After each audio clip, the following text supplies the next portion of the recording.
Heterocyclic compounds जो हमारे होंगे, ये असल में क्या होता है, वे कंपाउंड्स, इनके कुछ क्राइटेरिया होता है। हेट्रोसाइक्लिक का मतलब यहाँ पे क्या है, देखो हेट्रो और साइक्लिक, यहाँ पर दो चीजें यूज हुई हैं। हेट्रो का मतलब था हेट्रो एटम, हेट्रो एटम, ठीक है। और साइक्लिक का मतलब ये था कि जो रिंग कंपाउंड होंगे, ठीक है ना। तो एक बात ध्यान रखो, हेट्रो का मतलब यहाँ पे क्या है, हेट्रो एटम से मतलब क्या होता है। हम दो टर्म यूज करते हैं, एक करते हैं हम होमो, होमो एटोमिक, और एक करते हैं हम हेट्रो एटोमिक, हेट्रो एटोमिक। तो जो हमारे हाइड्रोकार्बन होते हैं, जो क्या होते हैं हाइड्रोकार्बन, हाइड्रोकार्बन के अंदर क्या होता है, कार्बन और हाइड्रोजन, ठीक है, कार्बन और हाइड्रोजन। तो अब यहाँ पे एक बात मान के चले आप कि जितने भी हाइड्रोकार्बन है उन सब के अंदर कार्बन और हाइड्रोजन ही मिक्स होंगे, वे सभी कार्बन और हाइड्रोजन से ही मिलकर बने होंगे। बट अगर उनके अंदर कार्बन और हाइड्रोजन के अलावा कोई और एलिमेंट या कोई और एटम आके ऐड हो जाए, तो उसको वो फिर वो होमो नहीं रहेगा, फिर वो क्या होता है हेट्रो, फिर क्या हो जाता है वो हेट्रो, यानी कि फिर उस कंडीशन में उसको हम हाइड्रोकार्बन नहीं कहते। तो आप एक बात मान के चलें कि जो ऑर्गेनिक केमिस्ट्री है उसके अंदर सबसे बेसिक एलिमेंट कौन सा है, कार्बन, ठीक है। तो अगर मान लिया मैं आपसे एक चीज कहूं कि मान लिया कार्बन की कोई चेन है, कार्बन की कोई चेन है, तो इसको मैं कहूंगा होमो एटोमिक रिंग, होमो एटोमिक रिंग। लाइक अगर मैं इसका एग्जांपल दूं तो क्या होता है वो, बेंजीन, ठीक है ना। तो benzene is a homo atomic, या इसको हम एक और नाम देते हैं होमो एन्युलर, होमो एन्युलर, ठीक। तो हमने इसको कहा कि ये जो था हमारे, ये हमारे हेट्रो एटोमिक, होमो एटोमिक कंपाउंड थे जिसके अंदर केवल कार्बन की ही रिंग होगी, ठीक। बट अगर उस रिंग के अंदर कार्बन के अलावा, उस रिंग के अंदर कार्बन के अलावा, कार्बन और हाइड्रोजन के अलावा कोई और एलिमेंट आ जाए, लाइक वो हो तो कुछ भी सकता है, फ्लोरीन, क्लोरीन, ब्रोमीन, आयोडीन, ठीक है, ऑक्सीजन, सल्फर, ठीक है, नाइट्रोजन, फास्फोरस, इसके अलावा और भी बोरोन वगैरह, एल्यूमिनियम, ये सब, बट ये कम आते हैं।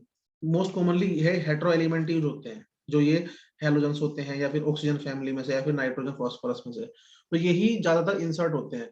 तो जब रिंग के अंदर इनमें से कोई भी एक एलिमेंट आकर जुड़ जाएगा, तो वो होमो एटोमिक ना होगा, वो क्या हो जाती है, हेट्रो एटोमिक, हेट्रो एटोमिक, ठीक है। तो अब हम उसी हेट्रो एटॉमिक रिंग की बात करते हैं।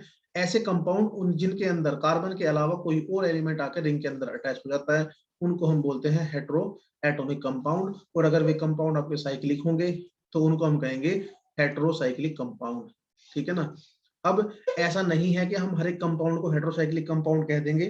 हेट्रोसाइक्लिक कंपाउंड को स्पेसिफाई करने के लिए, डिफाइन करने के लिए हमने कुछ बेसिक टर्म्स का यूज किया है, कि हमने एक स्पेशल क्लास जो हेट्रोसाइक्लिक कंपाउंड की बनाई है, उनके अंदर वे सभी कंपाउंड जिनके अंदर कार्बन के अलावा कोई हेट्रो एटम हो, उनको हम हेट्रोसाइक्लिक कंपाउंड नहीं कहेंगे। उसके लिए कुछ बेसिक क्राइटेरिया है, कुछ पॉइंट्स हैं, जैसे आप एरोमेटिसिटी को डिफाइन करने के लिए कुछ पॉइंट्स का यूज करते थे, वैसे ही हेट्रोसाइक्लिक कंपाउंड्स को डिफाइन करने के लिए भी आप कुछ पॉइंट्स का यूज करते हैं। तो सबसे पहले हम बात करेंगे हेट्रोसाइक्लिक कंपाउंड क्या है, और दूसरी बात, ये जो हेट्रोसाइक्लिक कंपाउंड है ना, तो केमिस्ट्री का वो पार्ट, केमिस्ट्री का वो चैप्टर, केमिस्ट्री की वो बुक जिसके अंदर हम हेट्रोसाइक्लिक कंपाउंड्स की स्टडी करते हैं, उसको हम बोलते हैं हेट्रोसाइक्लिक केमिस्ट्री। क्या बोलते हैं, हेट्रोसाइक्लिक केमिस्ट्री, यानी कि ये केमिस्ट्री की एक अलग ब्रांच बन जाती है, ठीक है ना। देखो एक बात समझो, अभी तक आप जब ट्वेल्थ लेवल पे थे, जब आप ग्रेजुएशन लेवल पे थे, तो आप बात करते थे केमिस्ट्री की केवल तीन ही ब्रांच है, कौन सी, इनऑर्गेनिक, ऑर्गेनिक और फिजिकल, ये तीन ब्रांच की बात करते थे, ठीक है ना। बट ऑर्गेनिक के अंदर आपने पढ़ा होगा स्टीरियो केमिस्ट्री, सुना होगा नाम अगर, स्टीरियो केमिस्ट्री, तो ये स्टीरियो, ये अलग केमिस्ट्री हो गई, जहां पे हम मॉलिक्यूल की स्टीरियो केमिस्ट्री के बारे में बात करते हैं, यानी कि उसका 3D विजुअलाइजेशन करते हैं, ठीक। ऐसे ही जहां पे हम हेट्रोसाइक्लिक कंपाउंड की बात करेंगे, वहां पे हम हेट्रोसाइक्लिक केमिस्ट्री बोल देंगे। जहां पे हम CO वाले कंपाउंड की बात करेंगे, उसको हम बोल देते हैं कार्बोनाइल केमिस्ट्री, ठीक है ना। तो ये जो टॉपिक है, इन पर अलग अलग बुक्स पब्लिश होती हैं, यानी कि ये टॉपिक जो हैं, ये टॉपिक इतने ब्रॉड हैं, इतने बड़े हैं, कि इन पे इतनी स्टडी हो चुकी है, इतनी पढ़ाई हो चुकी है, रिसर्च हो चुकी है, कि इनको एक अलग केमिस्ट्री का नाम दे दिया, ठीक, बट वो केमिस्ट्री कॉमन नहीं है, वो केमिस्ट्री हम एक मतलब अपर लेवल पर जाके ही डिस्कस करते हैं। तो अभी जैसा आपका जो बीएससी फाइनल ईयर है, यहाँ पे इसमें केवल हेट्रोसाइक्लिक कंपाउंड दिए हुए, यानी कि आपको कुछ कंपाउंड्स के बारे में बात करनी है, पूरी हेट्रोसाइक्लिक केमिस्ट्री की बात नहीं करनी। ठीक, केमिस्ट्री तो बहुत बड़ी हो जाएगी। अब इसमें आपका सिलेबस वो स्पेसिफाई किया हुआ है कि आपके सिलेबस में कौन कौन से हेट्रोसाइक्लिक कंपाउंड हैं जो आपको पढ़ने हैं। आपको केवल उन्हीं कंपाउंड के मेथड ऑफ प्रिपरेशन और उन्हीं कंपाउंड की केमिकल प्रॉपर्टीज की बात करनी है, यानी कि उन्हीं के बारे में हम पढ़ेंगे। ठीक है ना, मतलब हम सारे हेट्रोसाइक्लिक कंपाउंड कवर नहीं करेंगे। तो अब इसमें एक बात समझो,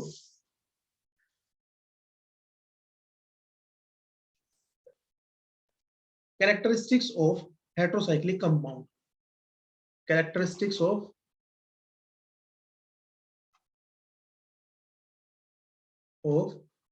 हेट्रोसाइक्लिक कंपाउंड। ठीक है जी, अब एक बात बताओ मुझे यहाँ से कि जो ये हेट्रोसाइक्लिक कंपाउंड, मैंने आपसे कहा कार्बन और हाइड्रोजन के अलावा कोई और एटम आ जाए तो वो हेट्रोसाइक्लिक हो जाएगा, बट ऐसा नहीं है। हर एक, मतलब अगर सोडियम आ गया तो हमने उसको भी हेट्रोसाइक्लिक बोल दिया। वो इसलिए नहीं बोलते क्योंकि सोडियम हमेशा आयनिक बनाता है, आयनिक कंपाउंड बनाता है, और वो स्टेबल कंपाउंड तो बनाएगा ही नहीं। ठीक है ना, तो इसलिए हम ऐसे कंपाउंड्स को हम हाइड्रोसाइक्लिक कंपाउंड बोलते नहीं, क्योंकि वो स्टेबल नहीं है। तो सबसे पहला पॉइंट क्या है इसके अंदर, हेट्रोसाइक्लिक कंपाउंड हम उन्हें बोलते हैं कि मतलब वे कंपाउंड जिनके अंदर एरोमेटिक प्रॉपर्टीज होंगी, एरोमेटिक प्रॉपर्टीज होंगी, लाइक बेंजीन। ठीक है ना, जी वे कंपाउंड जिनके अंदर एरोमेटिक प्रॉपर्टीज होंगी बेंजीन, जैसे कि बेंजीन के अंदर होती हैं, उनको हम हेट्रोसाइक्लिक कंपाउंड कह सकते हैं। दूसरा, हाईली स्टेबल होंगे, हाईली स्टेबल होंगे, हाईली स्टेबल होंगे। और थर्ड पॉइंट यहाँ पर होगा इसका, उनके अंदर कॉन्जुगेटेड, कॉन्जुगेटेड डबल बॉन्ड्स होंगे। ठीक है, तो ये कुछ पॉइंट्स थे जिनको मतलब जिनको बताया गया कि ये कैरेक्टरिस्टिक प्रॉपर्टी होते हैं हेट्रोसाइक्लिक कंपाउंड के लिए। जैसे कि हमने कहा एरोमेटिक कंपाउंड वे होंगे जो मतलब that Burns with smoky flame, जो काले धुएं के साथ जलते हैं। उसके अलावा वे साइक्लिक होंगे, कंप्लीटली कॉन्जुगेटेड होंगे, उनके अंदर प्लेनैरिटी होगी, उनके अंदर वे हक्कल रूल को फॉलो करते हैं।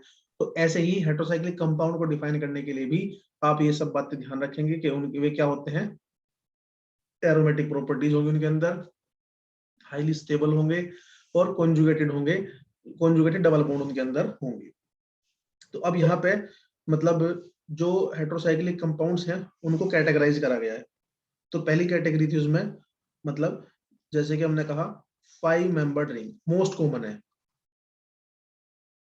5 मेंबर्ड रिंग वाले वे हेट्रोसाइक्लिक कंपाउंड जिनके अंदर 5 मेंबर्ड रिंग होगी।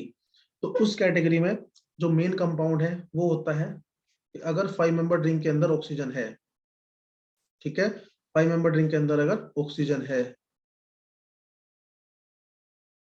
आशीष का ज्वाइन नहीं हो रहा क्या, अभी कौन कौन बाहर है? देखो जी, 5 मेंबर्ड रिंग के अंदर अगर ऑक्सीजन है उसका नाम क्या होता है, फ्यूरोन। ये ध्यान रखना, क्या नाम होता है इसका, फ्यूरोन। 5 मेंबर्ड रिंग के अंदर अगर सल्फर है तो इसका नाम होता है थायोफीन। ठीक है, 5 मेंबर्ड रिंग के अंदर अगर नाइट्रोजन है तो इसका नाम होता है पायरो, वो इसका नाम होता है पायरोल। ठीक है, तो ये जो तीनों कंपाउंड है, अब यहाँ पे देखो ऑक्सीजन था उसके पास भी लोन पेयर थे, सल्फर था उसके पास भी सर लोन पेयर, 5 ऑक्सीजन वाले का नाम क्या? फ्यूरोन। ठीक है, और नाइट्रोजन के पास भी लोन पेयर है। अब इसमें एक बात बताओ, जो इसके लोन पेयर थे, ये लोन पेयर आपके कॉन्जुगेशन में जाते हैं। ठीक है ना, और जब कॉन्जुगेशन में जाएंगे तो इन सब के पास, देखो इन सब के पास, तीनों के पास 6 पाई इलेक्ट्रॉन सिस्टम होगा। कैसा, 6 पाई इलेक्ट्रॉन। और अगर 6 पाई इलेक्ट्रॉन होगा तो उसका मतलब हम ये कह सकते हैं कि ये सब हक्कल रूल को फॉलो करते हैं। इसको हक्कल रूल को फॉलो करते हैं, और जब हक्कल रूल को फॉलो करेंगे तो इसका मतलब ये सारे के सारे क्या हो जाएंगे, एरोमेटिक। ठीक है, समझ में आई बात ये आपको? हाँ जी। Sir yes sir. सल्फर वाला क्या था? थायोफीन, सल्फर वाला है थायोफीन। ठीक है, दूसरा इसमें एक अलग कैटेगरी होती है 6 मेंबर हेट्रोसाइक्लिक की।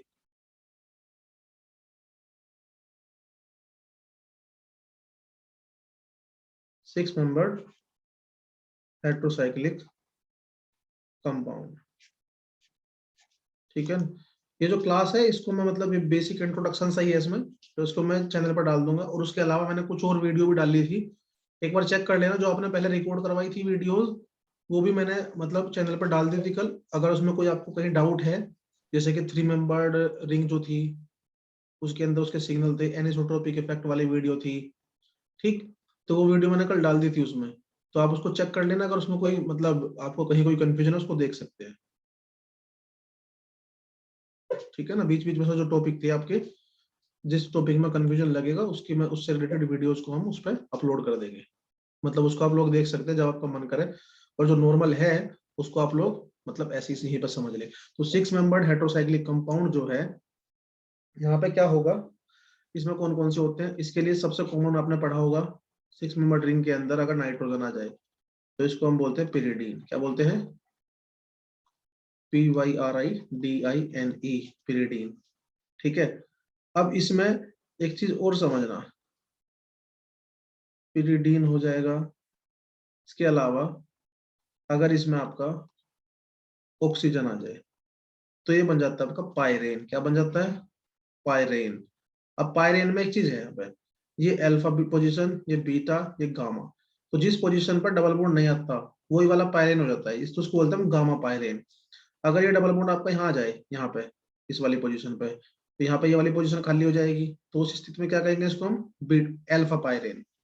ठीक है, तो जब ऑक्सीजन होगा रिंग के अंदर उसको हम क्या बोलते हैं, पायरेन। तो ये 5 मेंबर्ड है, ये 6 मेंबर्ड है। इनके अलावा कुछ ऐसे हाइड्रोसाइक्लिक कंपाउंड होते हैं जिनको हम बोलते हैं थर्ड कैटेगरी में कंडेंस्ड, कंडेंस्ड हेट्रोसाइकल्स।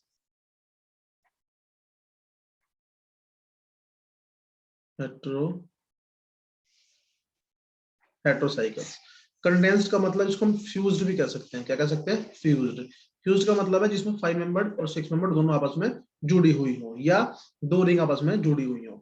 अब इसमें जो मेनली कंपाउंड है वो कौन कौन से हैं?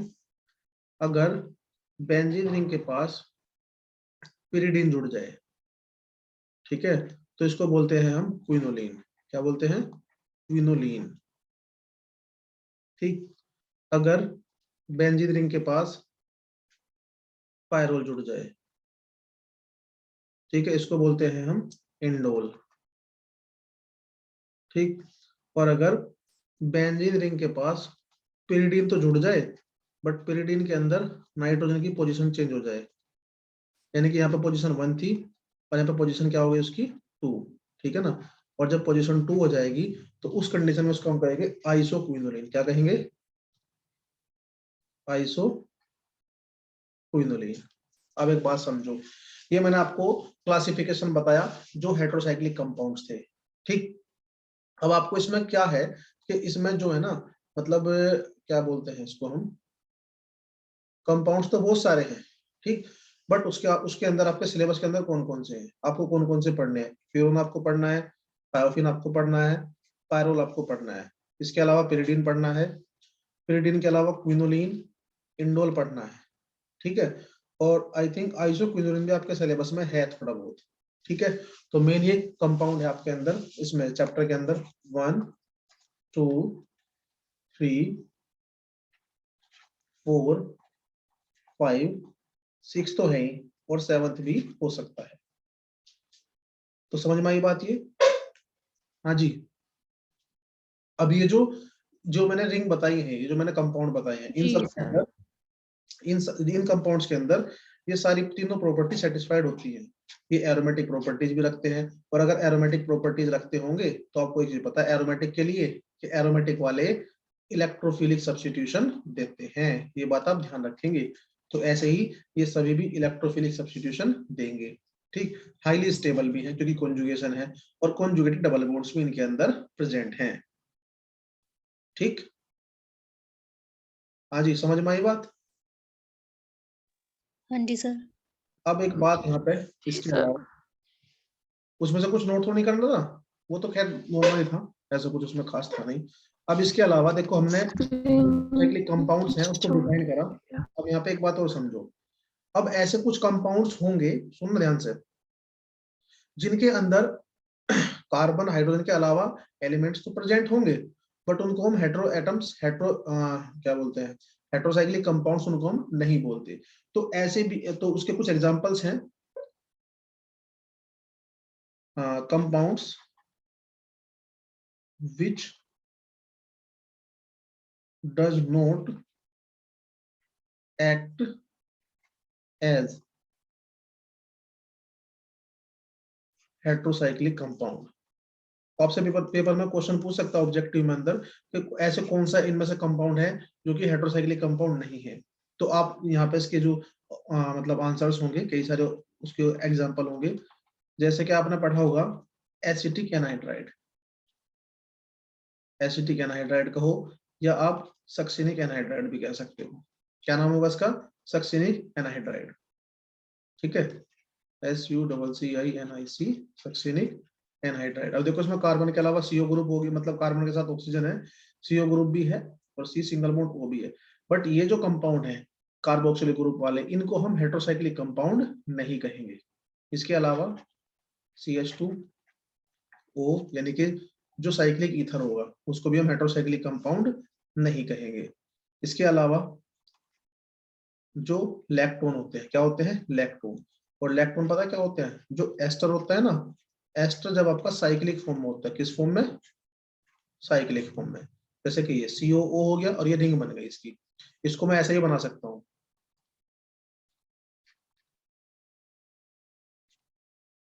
ये एक ही बात है ये, ठीक है ना। This is also lactone. तो ये क्या था? लैक्टोन।